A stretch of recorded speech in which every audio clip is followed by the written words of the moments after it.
Porter and Horn would be good. You what? Sean Porter and Horn would be a good fight. You think so? Oh, yeah. Going two guys at each other. Yeah, I think so. All right, good. Here's the man. Here's the man.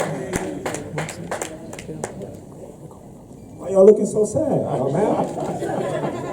It's all right. It's all right. Hey, man. Bob, we got a question here. Hey, Terrence, this is Rich Ortiz from The Fighter's Voice. I got to ask you this. As soon as you went into the ring, the crowd seemed to shift. But as soon as you started landing those combinations, they were all yelling Crawford. How does that make you feel to know that you just did not win the fight, you won the crowd over?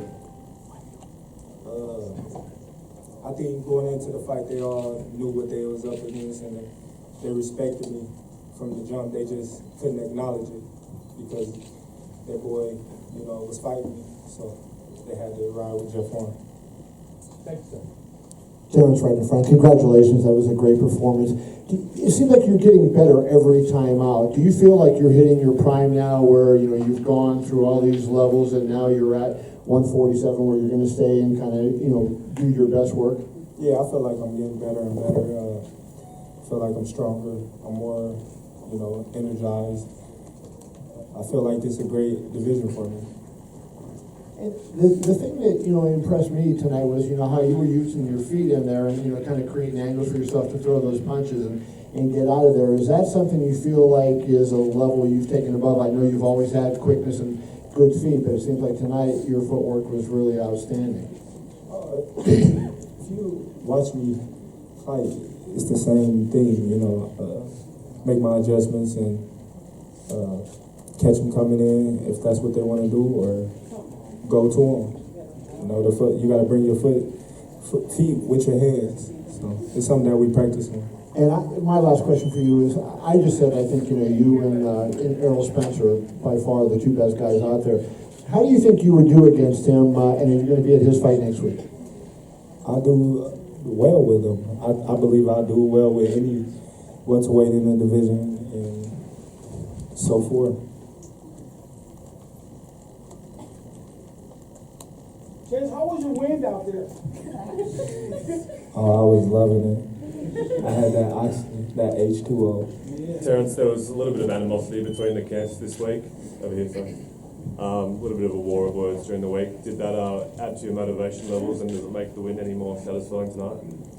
Of course, but I knew where they camp was coming from. They was trying to get under my skin. I'm pretty sure they didn't believe nothing that they were saying. They were just coming up with excuse after excuse. What him and his coaches and my coaches had going on didn't have nothing to do with me. I stayed focused. Terrence, at what point did you feel you could stop Jeff? Before the fight? At what point during the fight? About the second, third round, I knew that I was the stronger guy. I knew that his punches couldn't hurt me, and I hit him with, I think, a right hook that really hurted him, and I knew it was just a matter of time. Terrence, post-fight, you said that your trainer, Bomac, wanted you to switch to southpaw, and you decided not to. Why did you know you had him, even in the orthodox? No, he wanted me to switch back to orthodox. Oh, from southpaw. Yeah. What made you not switch? Not the whole fight. Almost. Yeah, but he wanted me to switch back, but I just chose not to because I told him I had him and I was going to get him out of there.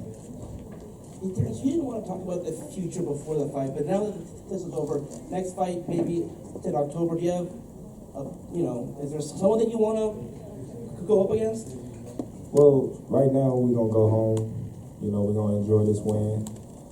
We've been out the ring for a long time, so we're just happy to be back in the ring, and we're going to make up a plan and see where we go. But I assure you that we're looking for the biggest fights out there. Any more questions? But your ring talents are undeniable, but is there anything you can do personally to raise your persona, to make yourself a more marketable athlete in terms of the general public as opposed to the boxing folk? I believe I just gotta keep doing what I'm doing. Like Marvin Hagler, right? Marvin never did anything really to endear himself to you guys, but he made more money than any of the middleweights around because he was Marvin Hagler and he stayed to the end being Marvin Hagler. So is Bud Crawford. He's going to be Bud Crawford forever. Boy, Bud. First of all, congratulations on a great win, a great dominating win. He was coming at you full force at first, and do you feel like, I'm gonna ask you this, were you prepared for him to come at you like that, and how did you keep so calm under those conditions? Of course we was prepared for that. I'm a calm fighter. We knew what we was up against. We dealt with bigger, stronger, faster sparring partners in training camp that was relentless and didn't back up. So that helped me prepare for tonight.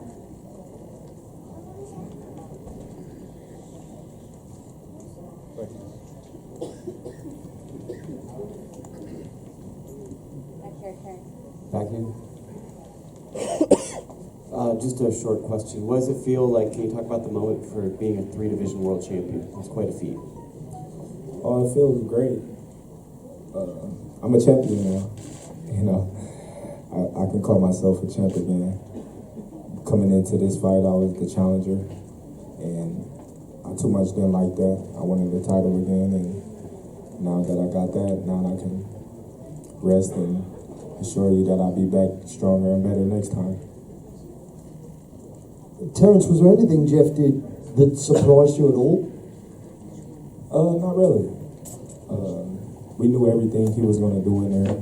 We knew how he was going to come. There's only so much you can change in a person's style when he's so used to fighting one style and one style only.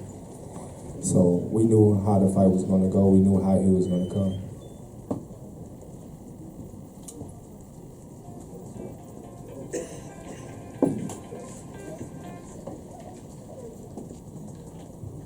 Terrence, did you feel going into the fight that the only chance that Jeff would have is to maybe get lucky and land one on you, or did you change your opinion once that fight started? Did he show you more than you thought going into the fight? Not at all. He did everything we expected him to do. Like I told everybody before, he came in there with the intentions of roughing me up and getting aggressive. But the thing he didn't understand was how strong I was.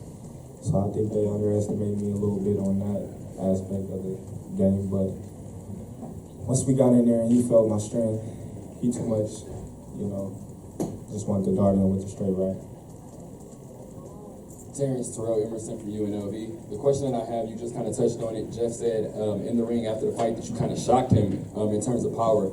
How many welterweights do you believe that you're going to shock in terms of your power? I think they all going to respect me now. I feel like I just displayed my talent and my power. And he's supposed to be a big welterweight in the division. And they see how I dealt with him, so they're going to be a little cautious. You're now the WBO welterweight champion. Congratulations. At 140, you unified the division. It was the first time in forever that had been done. Is that the goal here at 147? Facts. We won them all. That's the goal. One more question for Terrence. Well, my second question real quick. 147, obviously you didn't have to melt yourself down and make weight, but did you do anything to kind of gain any strength, or was it just more about not making the weight?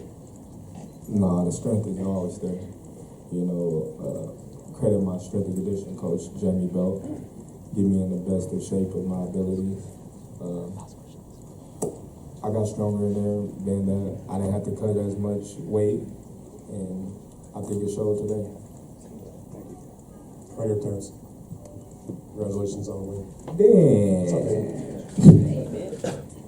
I don't know if this has already been addressed, I just got in here from finishing up at ringside, but you came out left-handed, and you switch all the time, but you started off right off the bat left-handed. I wanted to know what was... Right-handed. I'm sorry, right-handed, and then you switched left-handed in the 8th round. What was the reason for the switch at that point? Just cause. Okay, I wasn't sure if it was something that Ryan said to you, or that you just felt like you would show him everything from one stance and go to the other, confuse him a little bit? I gotta keep my right hand stance away from people. That's it? Yeah. I gotta say that. I gotta keep that in the basket. I want to ask Bob also. Bob, I'm not sure what your opening comments were. Can you just give me... My opening comments were that I was telling him, I had a little microphone, it was in his ear, switch left, switch right. Can you just give your assessment of what you've seen? You watched him so many years, you watched him through the 2 weight classes, now at welterweight. Just give your impression of what you see in Crawford tonight and the future for He's him. a terrific fighter. I've told everybody. I compare him, and it's the highest praise that I could give a fighter, a welterweight, mid-level, weight divisions, that he reminds me of Sugar Ray Leonard. And that to me is a great, great compliment, because I always thought that Leonard was the best, and this guy is equal, if not better, than Ray was. Yeah. What about the future for him? Future is unlimited.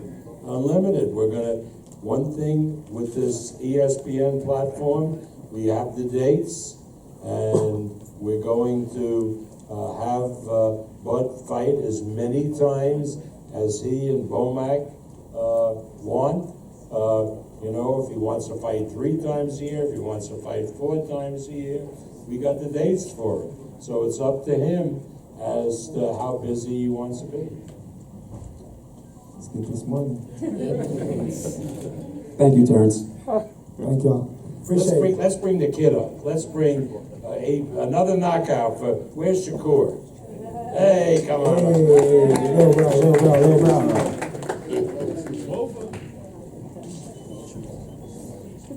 Congratulations. What is this, the 3rd or 4th straight knockout? Yes, sir. 3rd